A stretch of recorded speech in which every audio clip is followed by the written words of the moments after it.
ஒரு வேடிக்கையான ஒரு சாஸ்திரார்த்தம் ஒண்ணு சொல்றேன். சொல்லுங்க.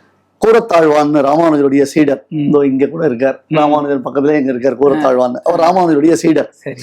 அந்த கூரத்தாழ்வான் கண்ணனுடைய திவ்ய லீலைகளை பத்தி ஒரு ஸ்துதி பண்ணியிருக்கார், அதிமானுஷஸ்தவன்னு பேரு. அதுல என்ன பண்றாரு அப்படின்னு கேட்டா, கிருஷ்ணா இது என்ன உன்னுடையதான லீலை, என்ன ஆச்சரியமா இருக்கு தெரியுமா? என்னடா 2 அப்பா 2 அம்மா 2 குலம், அப்புறம் பிறந்தது இங்கே கொண்டாட்டம் அங்கே, ஒரு ஊர்ல பிறந்தா ஒரு ஊர்ல வளர்ந்தான், ஒரு அம்மாவுக்கு பிறந்தா ஒரு அம்மா கிட்ட வளர்ந்தான் இல்லையா? அந்த மாதிரி எல்லாமே அவனுக்கு 2 ஒரு குலத்துல பிறந்தா இன்னொரு குலத்துல வளர்ந்தான். அப்படி எல்லாமே உனக்கு 2 இருக்கு. நான் யோசிச்சு பார்த்தேன் இது என்ன சமாச்சாரம்ட்டுனே. அப்புறம்தான் புரியுது, ஓகே பிறக்கச்சவே நீ 2 பொண்டாட்டிக்கு பிளான் பண்ணி பிறந்திருக்க. ஒண்ணு ஆய்குலத்துல பிறந்த நப்பிண்ணை பிராட்டிக்காகவும், இன்னொன்னு கத்திரிய குலத்துல பிறந்த ருக்மிணி பிராட்டிக்காகவும் நீ எல்லாத்தையுமே 2 வச்சுருக்க அப்படின்னு கூரத்தாழ்வான் சாதிக்கிறார். துவே மாதரௌச்ச பிதரௌச்ச குலே அபித்வே அப்படின்னு ஸ்லோகம். அந்த மாதிரிதான் கிருஷ்ண ஜெயந்தி ஜென்மாஷ்டமி 2 ஆயிடுச்சு. நீங்க கேட்ட கேள்விக்கு சீரியஸா அப்புறம் ஆன்சர் பண்றேன், வேடிக்கையா ஒரு ஆன்சர் பண்றேன்.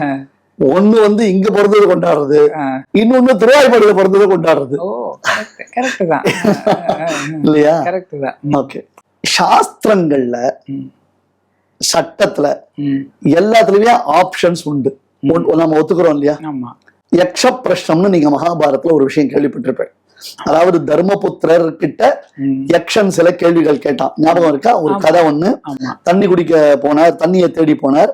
அதுல மீதி மற்றைய சகோதரர்கள்லாம் அந்த கேள்வியை மதிக்காமல் அவர்கள் தண்ணீர் அருந்த போன பொழுது அவர்கள் இறந்து விழுந்தார்கள். தர்மபுத்திரர் மட்டும் அதுக்கு பதில் சொன்னாருன்னு நாம பாக்குறோம்.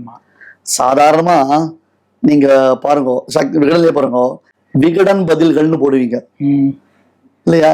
துக்ளக் பதில்கள் அப்படின்னு போடுவீங்க. நாங்க எங்க நரசிம்ம பிரியா பத்திரிகையில பிரியாவின் பதில்கள்னு போடுவோம். பதில் யாரு சொல்றாளோ அவ பேரை தான் நம்ம போக்கஸ் பண்றோம்.